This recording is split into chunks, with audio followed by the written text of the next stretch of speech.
Well, hello and welcome back to the Conflict Skills Podcast. I'm your host, professional mediator Simon Goode. I set up this podcast to provide free resources and tools for dealing with conflict, whether that was connected to workplace conflict or situations outside of work. So if that sounds like the kind of thing that's useful for you, please consider pressing subscribe. In the episode today, I'm going to be talking about 5 debate tactics, and I probably could have put a little brackets there, online debate tactics, that don't work with your friends and what to do instead. I have to put my hand up on this one. I've used a lot of these different debate tactics, especially when I was in high school and in university age, and to be honest, probably throughout my 20s and probably most of my 30s as well.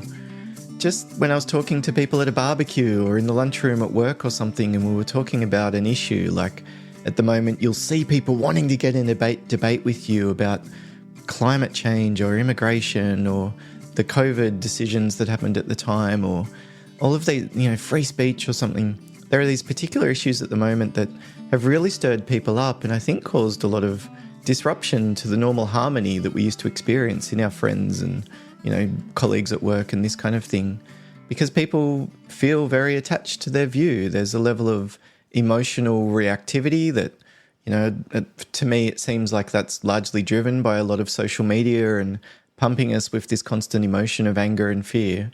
But you see it spilling out, and the way that people have learnt to communicate about these kind of topics is to try and attack the other person's view. Now, that kind of an approach, attacking the other person's view, it works really well in online debates or televised debates or formal debates or that kind of thing, but it doesn't work with your friends. And for me, when I used to do it, like I was in high school and I would try to talk to my friends about my religious views, and if they said they have a different one, I would almost ridicule it or laugh at them or be like, oh, you're telling me you think this, do you? That just sounds bloody ridiculous. I thought you were an intelligent person or something. And it just would have been so irritating. And honestly, I wonder about what level of connection and closeness that cost me, just needing to peacock and win, so to speak. And I didn't let go of it, even ironically as my own subjective views changed. Like at early uni, I can remember largely standing up and saying, social justice is a really value I've got and all this kind of thing, because I was working in youth crisis centres and with homelessness, and I set up a refugee mentoring program in the first job that I had when I was working with St Vincent de Paul. I really did care about helping people who were disadvantaged, and at the time I thought this concept of social justice was like, it is a way to help us know who to help and what's going to be the best way to help them. In other words, don't just give someone money, like help their kids access school so that they might be able to escape some of the same patterns that their parents were sucked into. But that whole phrasing became conscripted, and obviously there's different kinds of ideologies that are attached to that these days. In my mid-40s now, so that was 20 years ago that I was at uni.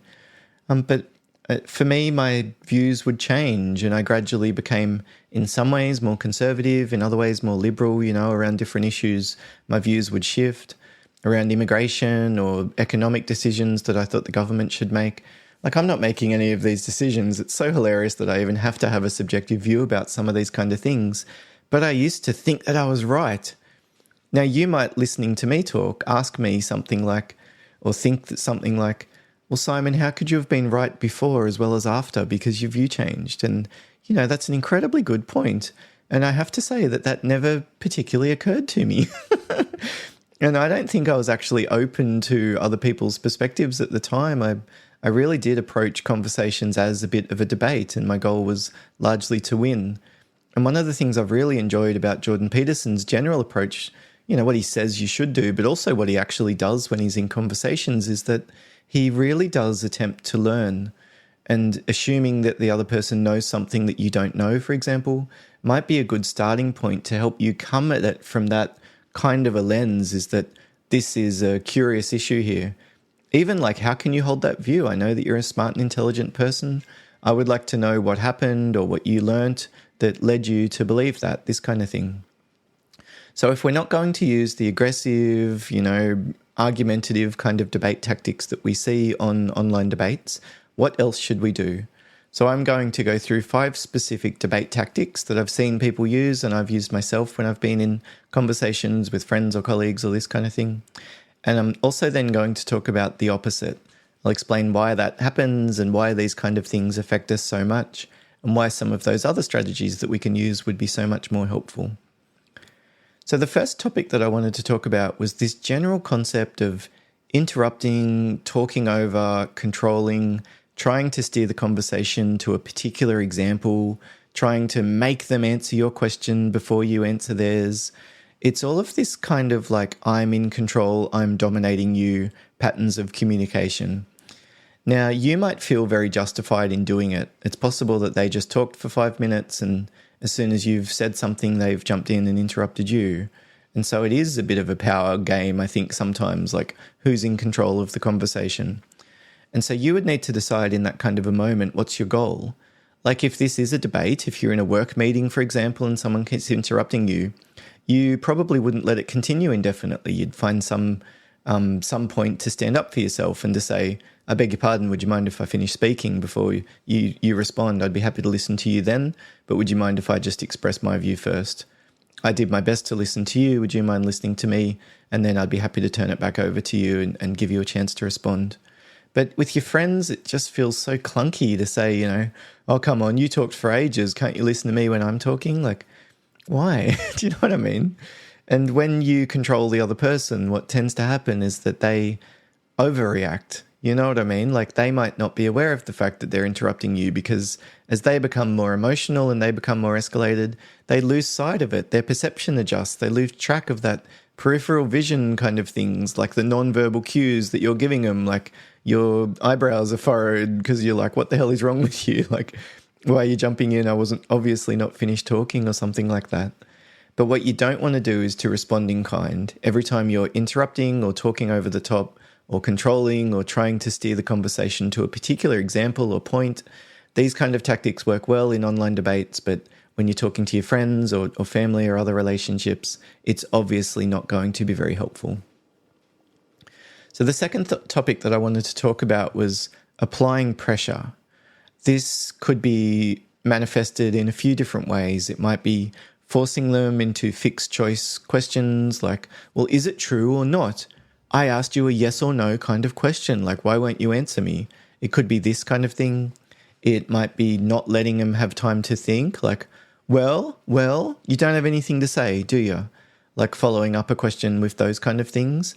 And oh man, it's just so tempting. It feels so good when you finally caught someone out and you're like, well, got nothing to say, got no grounds to stand on, do you? How is the other person going to react? It's like a cat that's been cornered and they're going to come out scratching. They're going to come out swinging. This is often the point where they'll just say, oh, F off or something like that. Like just tell us to go jump, but probably use a lot stronger language than that. Because when you exert pressure, they're probably going to feel the need to exert pressure in response. It happens physically, like when someone approaches us and crowds in and gets really in your face, you start to feel escalated.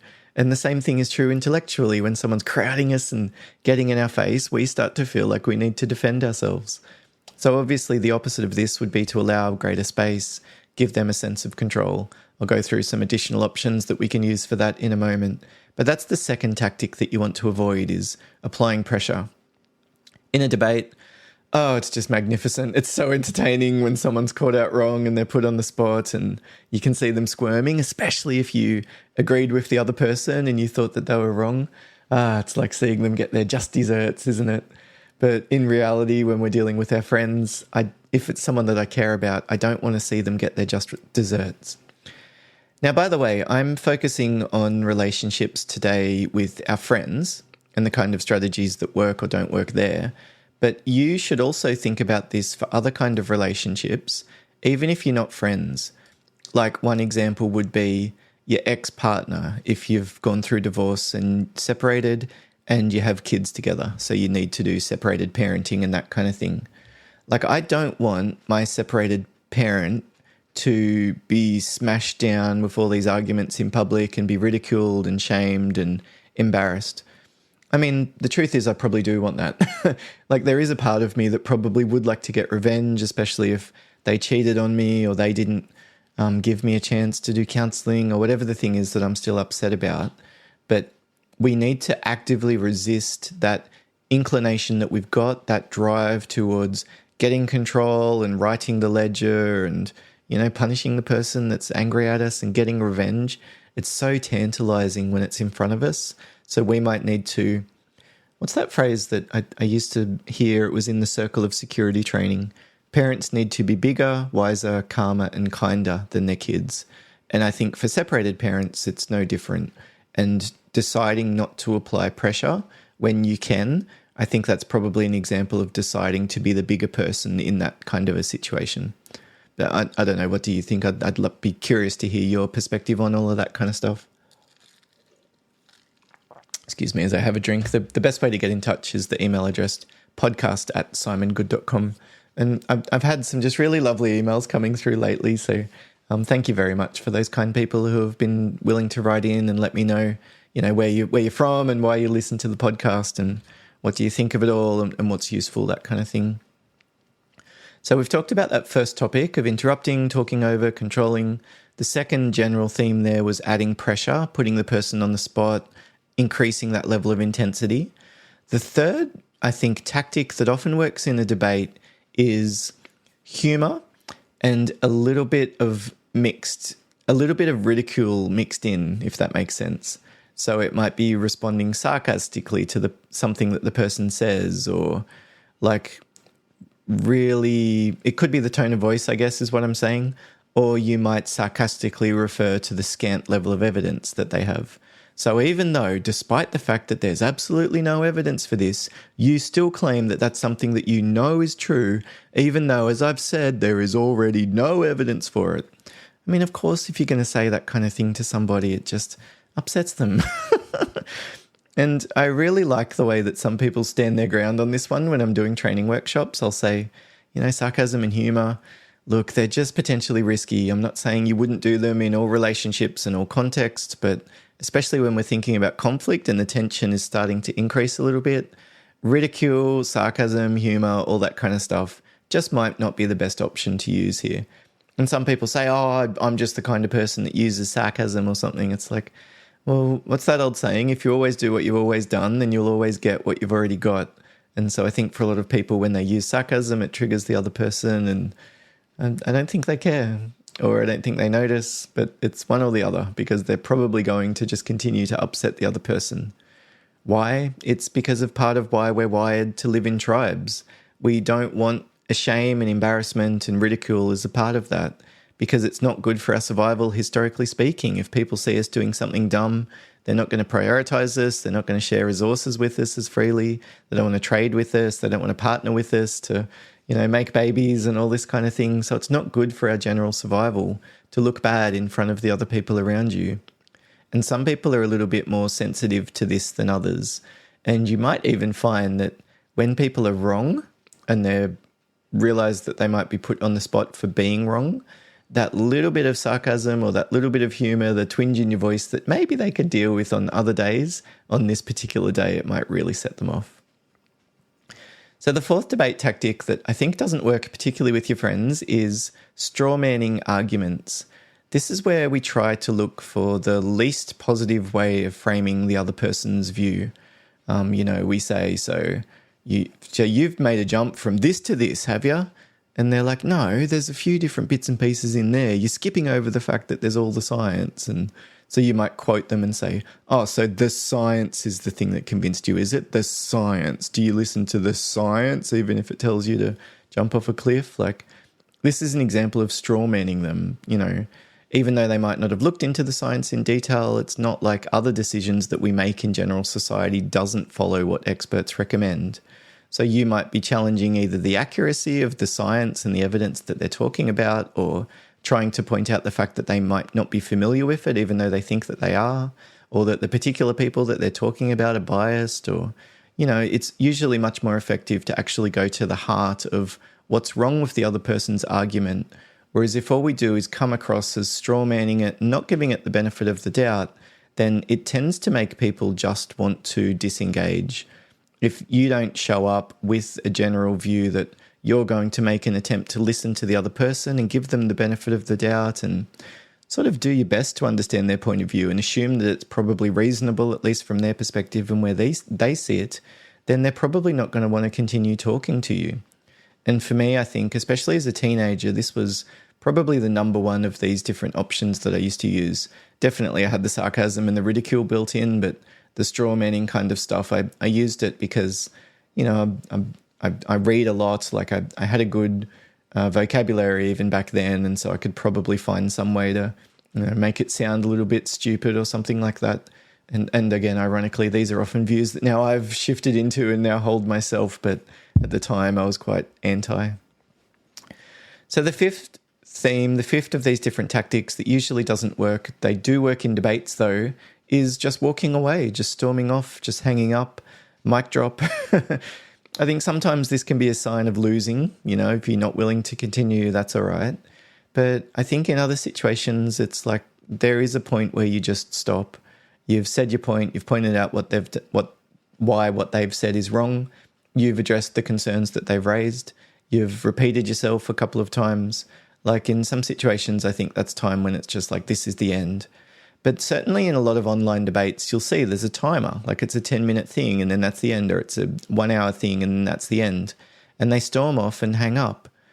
And the challenge is that with your friends, it doesn't just stop there. Like if you've really smashed them for an hour and made them feel really silly and ridiculed the worldview that their parents have or something else, then you're going to see them again next time. So this flow-on effect that we often encounter later due to the way that we've acted, it really does affect the closeness that we have with our friends, or the level of trust, or how warm they feel towards us, or how supported they feel by us, and all this kind of thing. So let's go through some of the different strategies that we can use instead. Now, obviously, it's typically going to be the opposite that tends to work. So instead of interrupting and talking over the top of the other person, let them speak. Now, if you can't resist, if you just blurt something out before you've realized it, and all of a sudden you have interrupted them, immediately apologize and let them continue. I'm so sorry, please continue. And you might even say things like, look, I'd really like to do my best just to listen, if that would be okay. I'm sorry, I know that for some of these things it's a bit personal for me and I can feel the heat rising in my cheeks, but I do want to understand where you're coming from. If you'd be willing to share it, I'll do my best to listen. And if I do interrupt, just let me know and I'll try and zip it again. So it's kind of acknowledging ahead of time that I might have a little bit of trouble with this, but you want to let them know that they can have your attention, like that they've got your focus. This is part of what I talk about when I'm doing de-escalation skills training in the element of status. We want to give them their attention. We want to give them our focus. And it's not just giving them our attention or giving them our focus. It's their perception of our attention. So body language and all of those different aspects, letting them know you're going to focus on them, letting them know that they've got this much time, or you shut the door in your office or something like that. There are all sorts of different cues that we can send the other person that lets them know that we're listening. Excuse me as I just have another drink. Just water today, I promise.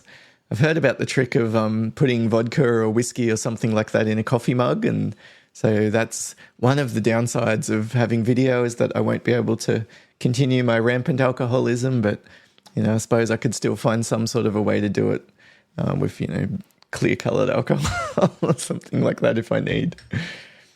So the next strategy that tends to work, as opposed to those online debate tactics, is reducing the pressure. We want to give them a sense of control, let them choose where and when a conversation happens, let them decide whether or not they continue. This is an incredibly useful tactic, I think. Like, I'm sorry, this might not be the best time to talk about all of this kind of stuff, or if you're in the ute driving along with one of your workmates and things get a bit heated, like you might just decide to stop or give them the choice of stopping. I'm sorry, I mean, this isn't the kind of thing that you probably normally get into with the people that you work with. Look, I'd be happy just to leave it there if you want, or if you want to keep talking about it, that's fine with me as well. But I'm not adding that sense of pressure, like I want an answer from you. I'm saying to them, hey, do you want to have a chat about this? Or what do you reckon? Like, should we talk about the cricket or the footy or something instead? Or have you got a particular perspective on that? Would you be willing to walk me through it? I'm curious about that kind of thing. So we're wanting to reduce that sense of pressure, give them a sense of being in control, allow them that autonomy, their sense of choice.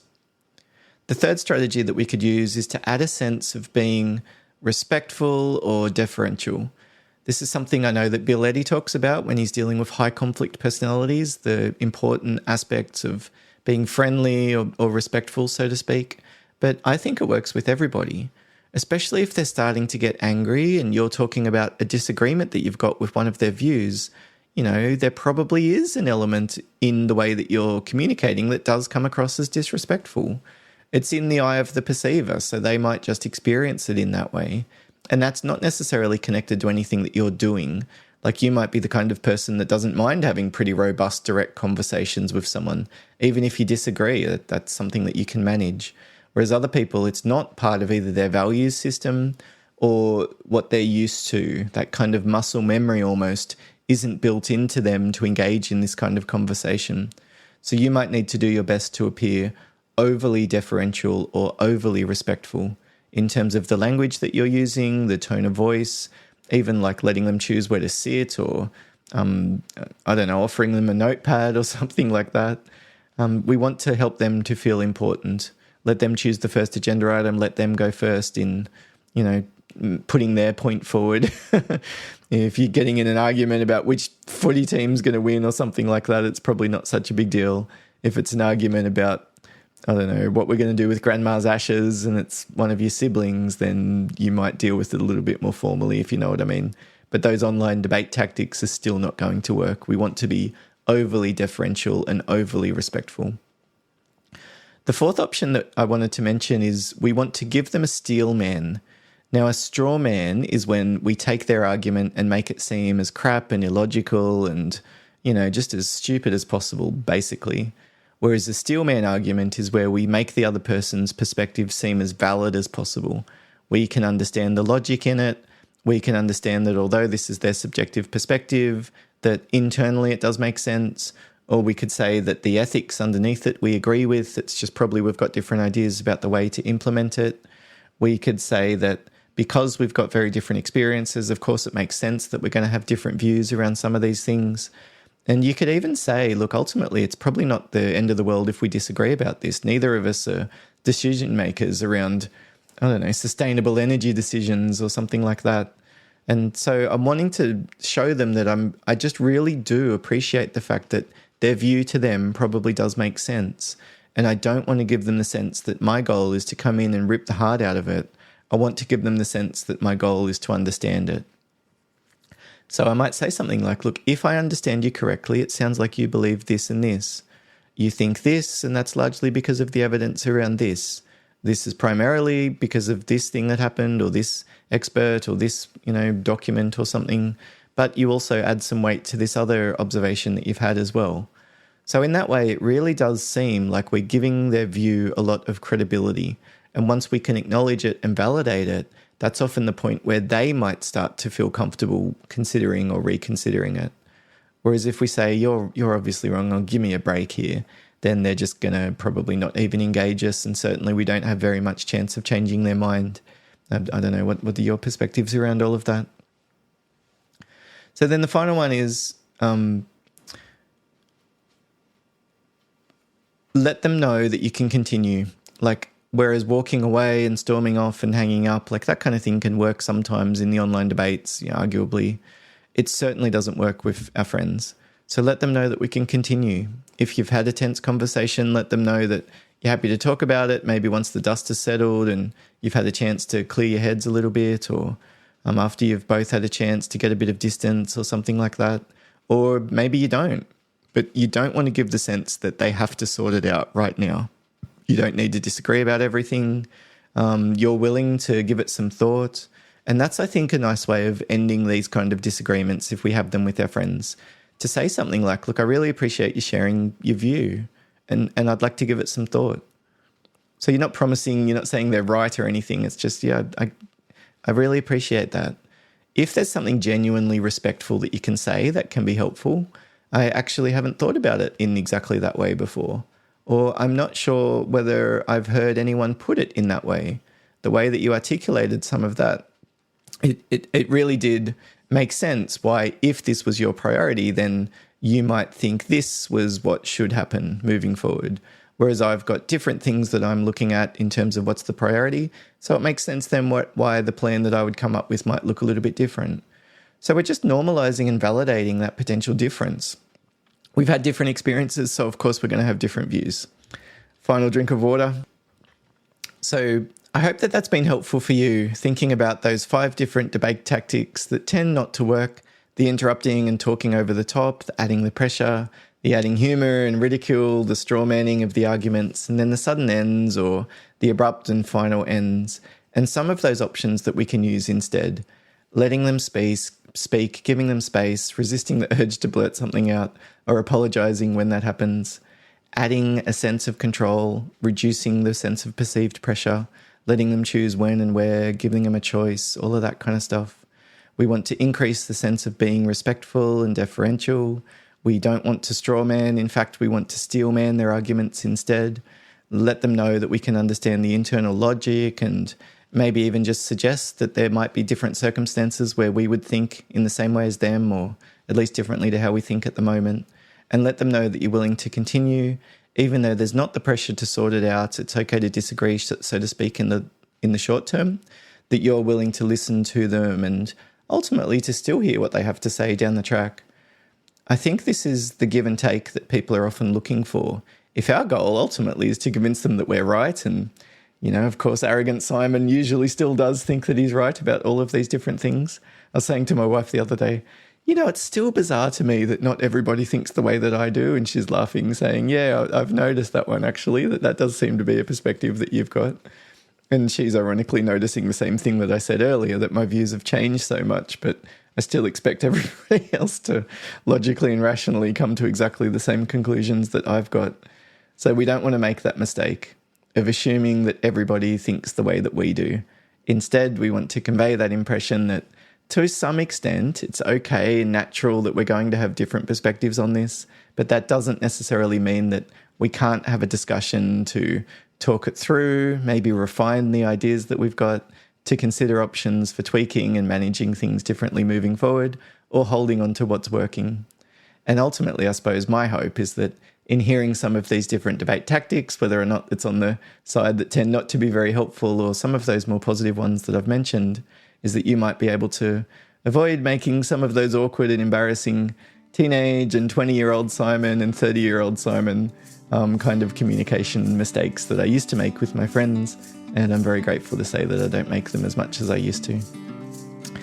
If you've got an idea for a future episode of the podcast or a question about something that I've mentioned there, please feel free to get in touch. The best way to contact me is by email. The address is podcast@simongoode.com, and my name is Simon, Simon, and then Good is GOODE.com. So as I mentioned, if you've got an idea for a future episode, but I also just love to hear from you. Like, where are you from and what role are you in and why do you find the podcast helpful? And do you like the workplace kind of stuff or the personal conflict kind of side of things? Or what is it that resonates with you? I would really like to know that, because my goal is to make the podcast as useful as possible. So when I can get that feedback directly from you or the people who are listening, I just value it so much. So thank you in advance if that's something that you're prepared to do. If it's useful, please consider pressing like and give me a good review, and subscribe for additional resources for dealing with conflict. Thank you very much. Bye for now.